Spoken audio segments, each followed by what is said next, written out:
தூத்துக்குடி மாவட்டம் சாத்தான்குளத்தை சேர்ந்த வணிகர்களான தந்தை மகன் ஜெயராஜ் பெனிஸ் கடந்த 2026ஆம் ஆண்டு ஜூன் 10ஆம் தேதி காவல்துறை விசாரணைக்கு அழைத்து செல்லப்பட்ட நிலையில் விசாரணை போது காவலர் தாக்கல் இருவரும் உயிரிழந்தனர். இது நாட்டையே ஒரு உலுக்கிய செயலாக கருதப்பட்ட நிலையில் இந்த தந்தை மகன் உயிரிழந்த தொடர்பாக எழுதப்பட்ட குற்றச்சாட்டின் கீழ் தொடரப்பட்ட வழக்கில் சாத்தான்குளம் காவல் நிலைய ஆய்வாளர் ஸ்ரீதர், சார்பு ஆய்வாளர் பாலகிருஷ்ணன், ரகு கணேஷ் உள்ளிட்ட 9 பேரின் மீது சிபிஐ தரப்பில் முதற்கட்டமாக 2027 பக்கம் குற்றப்பத்திரிகையும், இரண்டாம் கட்டமாக கூடுதலாக 400 பக்க குற்றப்பத்திரிகையும் தாக்கல் செய்யப்பட்டது. தீபிகா, மதுரை மாவட்ட முதலாவது கூடுதல் நீதிமன்றத்தில் 5.5 ஆண்டுக்கு மேலாக நடைபெற்று வரும் இந்த விசாரணையானது வழக்கில் 100க்கும் மேற்பட்ட சாட்சி விசாரணை முடிவுற்ற நிலையில் கூடுதல் நீதிமன்றம் நடைபெற்றது. குற்றம் சாட்டப்பட்ட சிறையில் இருந்து மத்திய சிறையில் இருந்து 9 பேரும் அந்த சிறையில் அடைக்கப்பட்டிருந்தனர்.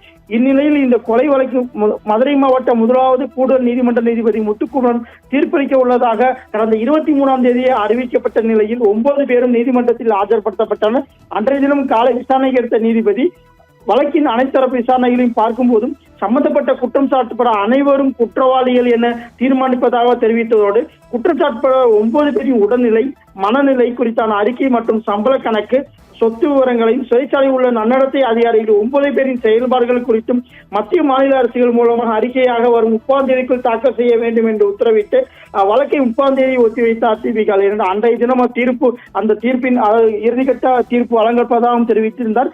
இந்த நிலையில் கடந்த 30ஆம் தேதி அறிக்கை தாக்கல் செய்ய தொடர்பாக விசாரணைக்கு வந்த போது மத்திய மாநில அரசு தரப்பில் மேலும் அவகாசம் கோரப்பட்டது. இந்நிலையில் நீதிபதிகள் சாத்தான்குளம் வழக்கு மிக முக்கியமான வழக்கு, இதில் அறிக்கை தாக்கல் செய்ய ஏன் தாமதம், ஏன் அரசு தரப்பு வழக்கு கேள்வி எழுப்பியதோடு தொடர்ந்து இந்த அன்று மாலை அறிவிக்கப்படுவதாக தெரிவித்திருந்தார். அன்றைய தினமே மீண்டும் விசாரணைக்கு வந்த வழக்கானது கடந்த வரும் 22ஆம் தேதி நாளைய தினம் இந்த வழக்கின் விசாரணைக்கான உத்தரவு பிறப்பிக்கப்படுவதாக நீதிபதிகள் தெரிவித்துள்ளார். தீபிகா, அதாவது நாட்டையே உலுக்கிய செயலாக கருதப்பட்ட அந்த தந்தை மகன் காவல்துறை உயிரிழந்த சமூகக்கான தீர்ப்பு நாளைய தினம் வழங்கப்பட இருக்கிறது.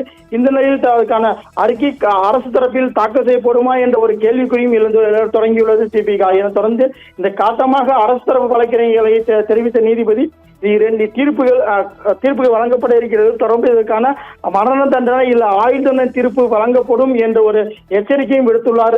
தீபிகா, கூடுதல் தகவல்களை வழங்கியமைக்கு நன்றி கார்த்திக்.